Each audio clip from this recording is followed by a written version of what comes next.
Fawad Ali, why do you think the new atheist movement died down? It didn't die down. I don't think it died down. So what happened, Fawad, is just anytime something gets really, really big, which is a good thing, factions develop. Okay, so when you have Islam became a really, really big thing, when you had Shias and Sunnis and Deobandis and like all kinds of different sects, they come in. The new atheist movement got really, really big. There were political divisions, just like there are everywhere else. There was like super conservative ones. There were far right new atheists. There were like far left new atheists, and everybody, had there were political divisions that happened. There were divisions based on, for instance, some new atheists came from a background of religious persecution. Others came from an academic background of science, and they were both seeking different things. Some of them were new atheists because they're in the pursuit of justice. Others were new atheists because they were in the pursuit of truth. So it's a good sign that it became big. Same thing happened to the ex-Muslim movement, right? The ex-Muslim movement was initially, I remember in 2007, 2008, it was just like Maryam Namazi, the Ayan Hirsi Ali, a few people here and there. You can count them on your hands, on one hand, actually. And then it just mushroomed into this huge thing. And now there's a lot of factions within them too, ideological differences. And that's actually really, really healthy. The diversity of thought within a movement shows that it's just really, really grown. It's gotten bigger. I think the reason why people think the new atheist movement died down is because one is they are too hero focused, and another one is American centric, right? The new atheist movement has grown astronomically faster than I ever imagined across the planet, right? But I think if you just focus on the four horsemen and all, you think like, oh, they're less relevant. Well, they're less relevant because it's become decentralized. Like, look at the number of Arabic YouTube channels that are atheist Arab YouTube channels. Look at the number of Iranian content creators that are anti-religion right now. Like, look at the number of Urdu channels. Like, look at the Atheist Prophet can tell you, like in Turkey, like how much atheism is growing. It's actually way faster, like than I was optimistic, and it's actually growing faster than I ever imagined, right? Yeah. I do think it's becoming decentralized. So it's not like these main figures that we can point to be like, these are the lead. Maybe because there's an absence of leader and it's become decentralized and it's spreading. Maybe there's that's why you may think like, because the same figures that were back then being highlighted, they're not being highlighted as much as before. Maybe you think it's died down. It hasn't died down. And also maybe because you're just looking at the United States, and maybe because in the United States they're not talking about atheism as much as before, maybe you think it has died down. Maybe be less American-centric point of view will change your mind. And also, by the way, this is why one thing I like about Atheist Prophet is that one thing he does a lot on his channel is he knows where he understands the future of activism involves in lifting up future YouTubers, future content creators, right? So one thing that like Atheist Prophet channel does very well, which I really love that about him, is that he goes and finds smaller new activists that he believes in, and he highlights them to his giant audience, right? So that's something that really and so that's can I say just one more thing about this?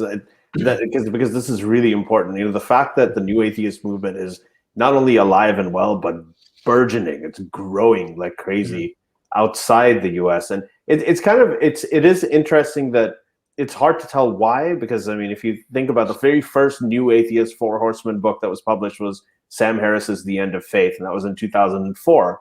2004 is also when YouTube came into existence and Facebook came into existence. And then 2007 or 2009 that Twitter came into existence. All these sort of social media channels and YouTube and everything, they all came around the same time. So they probably, I don't know if there's one thing that started it all, but it was definitely a mixture of factors that all just came together at one time. And it also happened 3 years after 9/11, right? So there's a lot of variables that went into it. But yeah, I don't think it's died down at all. This is not a question, but it's such a good comment that I want to highlight it. Bobo, Bobo, hey Bobo, how's it going? She's saying, or he's saying, I don't know. She? Oh, she. Hey Bobo. Shout out to Ali. Thank you. I started reading the Quran to defend it to Hindutva, and it horrified me. I thought my nice Muslim neighbors wanted to secretly kill me. Your book provided a lot of perspective. Well, again, thank you very much. This stuff is coming up today, and it really does mean a lot. So this is actually a very interesting roller coaster, right? So she's anti-Hindutva, so she wanted to defend Muslims, and she read the Quran. She realized once that she was wrong, that Islam is not something that requires that should be defended. But she went all the way to the other end to thinking that every Muslim is like a secret, is like dangerous. And then your book may change her mind. Like that's again, that's great. That's a very great progress. You know what I'd say is just avoid the tendency to necessarily think that one side is right. I mean, you can have idiots fighting against idiots, and they'd still both be idiots. That's all I'm saying. You know, that's my book in a summary. Right. Okay. Here's another question. Oh yeah, what do you think is going to happen with Iran and the U.S. administration? Oh my God, this is a whole episode. Should we do a whole episode on this? Yeah. Okay. Yes. Chuck, because your question will be, we will dedicate an entire episode to your question. So make sure you subscribe, and make sure you become a patron. I saw I saw a super chat from our very own Harry Sultan. We'll get to it soon. But thank you so much, Harry Sultan. We're going to get to your super chat soon. There we go. Can I just say I love Harris Sultan? Like I absolutely love you, man. Yes. Like you are a hero, and you become more and more of a hero, and I'm just honored to have you as a friend. Yeah. Okay. There we go. Here's a question. Oh, here's another one. XYZ Media is asking, were you guys financially independent when you came out? Did you get disowned by family? And if you did, what were your next steps? I think we both were financially independent, right? Or were you? No. I was 18. Definitely not. Oh yeah, you were 18 when you started the activism. But I think that another way to put this would be that our financial independence at the time when we started out came from non-activism sources, right? And I think that when you're starting out, I think that is a net positive because it keeps your ideas honest, right? You're not dependent on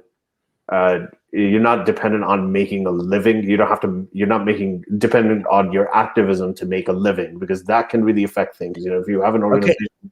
Ali, the questions are coming. We need to answer a bit shorter because the questions are coming faster than we're answering. No, but so I'll just say that I think that I see a lot of activists right now who get donations from certain places, and it's completely changed the way that they think about things. And I think that's a big mistake. Armin is one of the rare exceptions to that.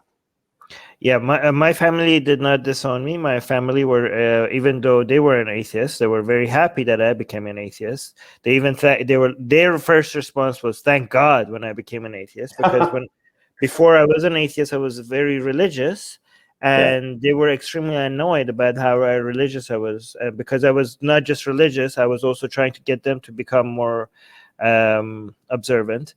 So they had a morality police at their home that were constantly annoying them. So when I left Islam, they were very relieved.